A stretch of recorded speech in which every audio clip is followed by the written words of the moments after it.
Bienvenidos oyentes, estamos una vez más con ustedes aquí en De Cero a Aleph, el programa que dedicamos a las matemáticas y que nos acerca cada 2 semanas. Amelia Muñoz García, ¿qué tal? Buenas tardes.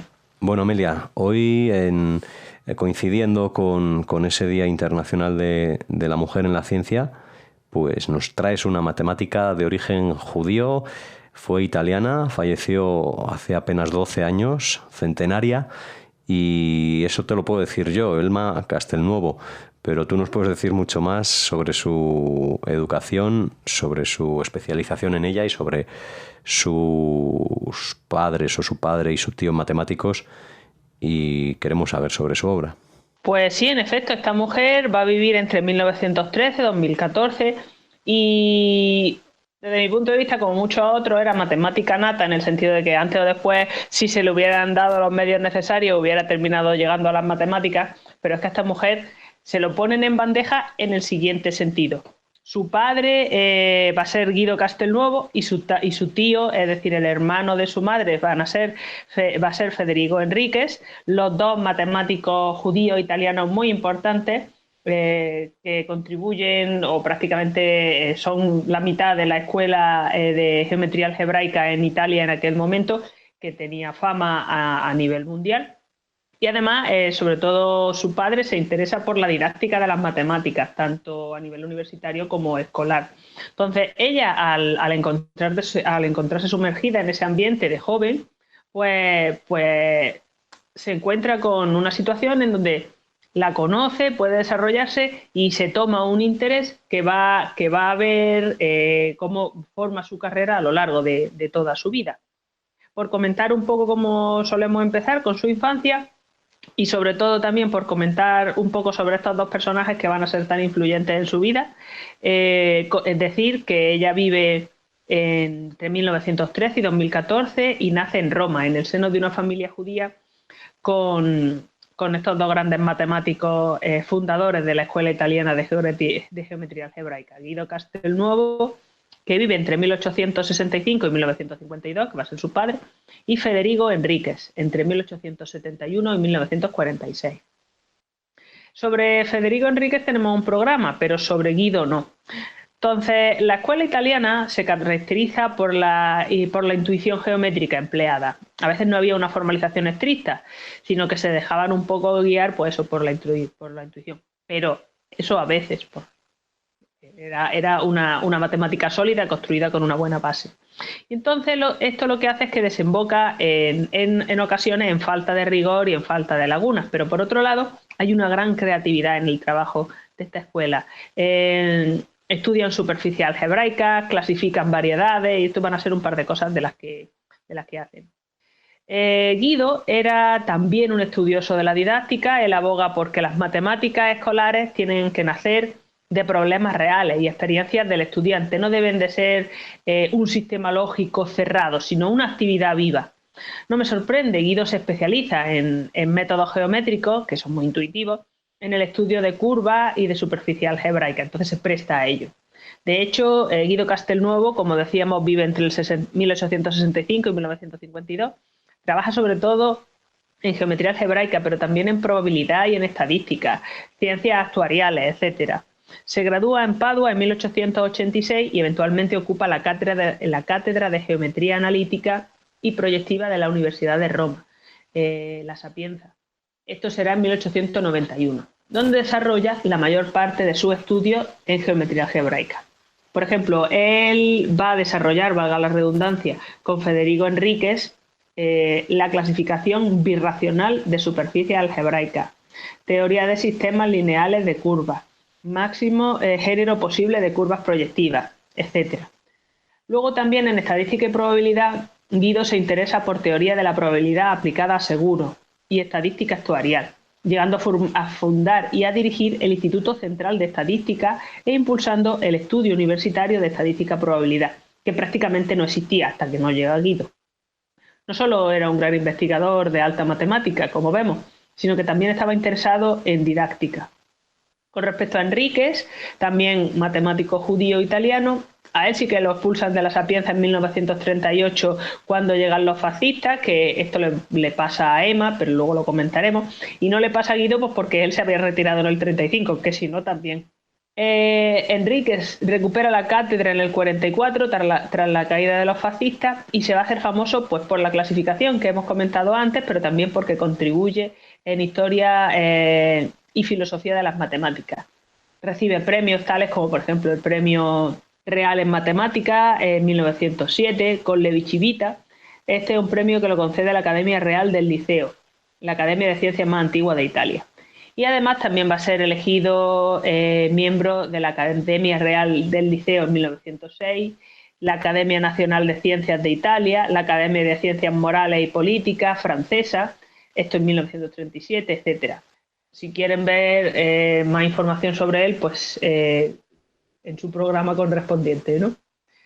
Volviendo a Emma, o más bien empezando con su vida, ella estudia matemáticas en la Universidad de Roma, acabando en 1936, tras lo que se queda allí trabajando de bibliotecaria.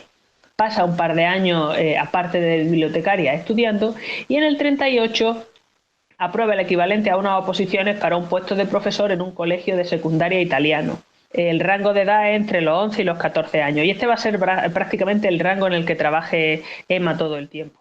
Lamentablemente, muy poco después le van a quitar esa plaza que ella gana en matemática y física y la despiden debido a las leyes raciales que se instauran en Italia.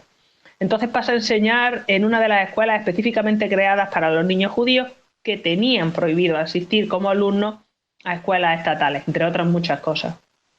Tras la caída de Mussolini en el 43 y la ocupación alemana de Roma, pasa a la clandestinidad. Ella y su familia se ocultan en casas de familiares, se ocultan en casas de amigos. Y en parte esto es lo que la hace enseñar cómo lo hará una vez restaurada su carrera. De una manera intuitiva y accesible, con objetos, con materiales que no sean una cosa muy elaborada, muy difícil de localizar, muy cara, sino algo pues pedestre, podríamos decir, en el mal sentido de la palabra, con papel, con lápiz, con cartulina, con materiales hasta cierto punto desechables. Yo creo que un poco en el sentido de, bueno, si se estropea no pasa nada. Bueno, y si te lo cruzas fuera del aula, qué bien que así lo puedes, que puedes localizar estos conocimientos que has aprendido fuera, en lo que sería tu vida diaria. Una de las publicaciones más relevantes y más tempranas de Emma va a ser Geometría Intuitiva, que ve la luz en 1941, donde se plantea las bases de su trabajo posterior. Revoluciona la didáctica una vez que Emma es restaurada y comienza a trabajar oficialmente con adolescentes.